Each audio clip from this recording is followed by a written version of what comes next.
It's with my deepest sympathy and heartfelt condolences I send this message about Landon Larkin.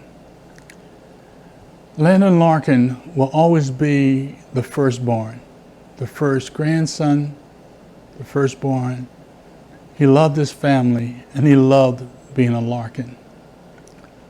Landon was also so curious and smart as a whip, and he could wheel and deal with the best of them. I still have my first edition Samsung smartwatch. He negotiated and sold me. He took it off his wrist, showed it to me, and sold it to me. Landon was also inclusive, always looked for ways to include others, to make them a part of the group. It will always be my honor and privilege to have participated in his Eagle Scout ceremony. He was very proud of his black uncle, and I was proud of him as well. My very first interaction with Landon is when we met for the first time as a curious 5-year-old, when he was wondering who was this strange-looking man sitting in his living room watching a football game. He didn't cry, he didn't run, he didn't scream, he just sat there and watched me. So I started licking the back of my hand and said, Then I told him, tastes just like chocolate. Well, he ran to me and I asked him if he wanted to taste, and he said, yeah, with the biggest smile.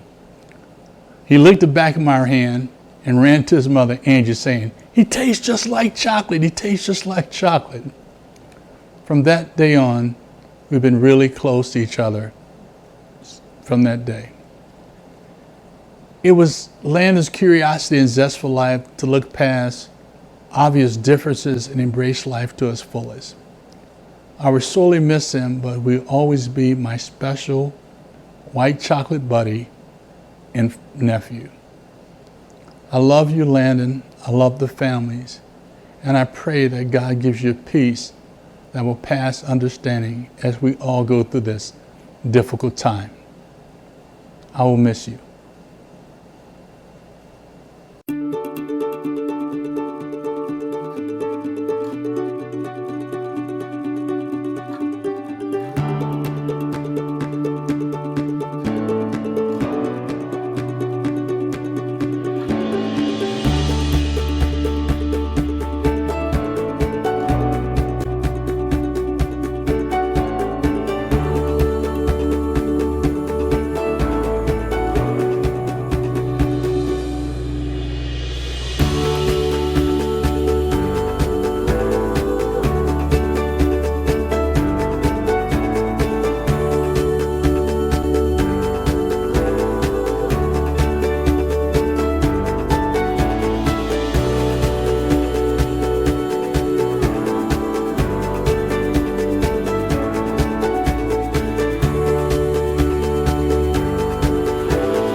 Hey Larkins, it's the Haywards from Texas here.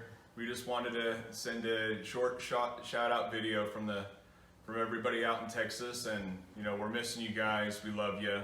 Our heart's with you. Wish that we were there to give you guys a big hug right now, and just wanted to let you know we're thinking about you.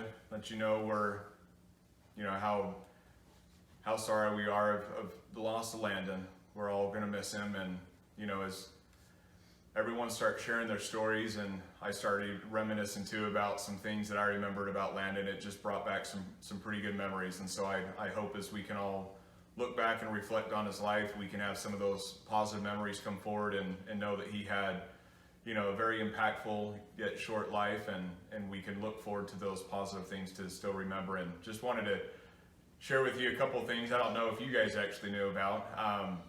I remember once when Landon was pretty young. He probably was, I want to say maybe 10 years ago. I had this little sport coupe, and one time we were just driving around the neighborhood, and we decided to stop at the church by Grandma and Grandpa's house, and I'm like, hey Landon, hold on.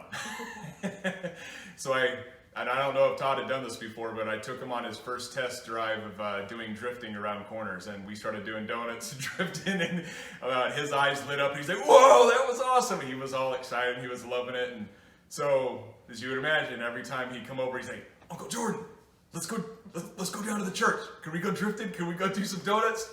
So that was for the next year or two. He would always try to get me to sneak away so we could go down to the church and go do some donuts. So we had a lot of fun with that. And I knew right then that he was going to be a big fan. He had good taste in cars like his dad, and he was going to be a fan of fast cars and having fun in them and driving. That was obvious with all the great cars that he had through the years. And the other one that I remembered was his influence from his dad. And a couple years later after that, I was up at your guys' house, and he comes over to me, and he just got this brand new dirt bike. The thing was 10 times too big for him. And he couldn't even touch the sides of it with his legs. He was still just a little young man, and he had this big old dirt bike, and he says, hey, Uncle Jordan, you think I can pop a wheelie on this thing? I'm like, no, I don't know if you should try that. You need to go get your dad first. And what do you know? He pops a wheelie and rides that wheelie all the way down to the end of the street, turns it around, and rides it back. And my jaw was down here, just completely dropped. And I thought, how in the world does that young man know how to control a bike like that? And I knew that his dad had taught him, and I mean, you gotta have some big cojones to be able to drive like that too. So I knew he had full confidence in what he was doing and his ability. So I was pretty impressed. But from a young age, he always loved fast cars, fast bikes, and pushing them to their limits. And I always appreciated that about him. He's a great young man, and we'll all miss him. Love you guys. We're there with you. Wish we could be there with you guys, give you all hugs. You're in our hearts, in our prayers, and in our thoughts all day. We love you guys. See you soon.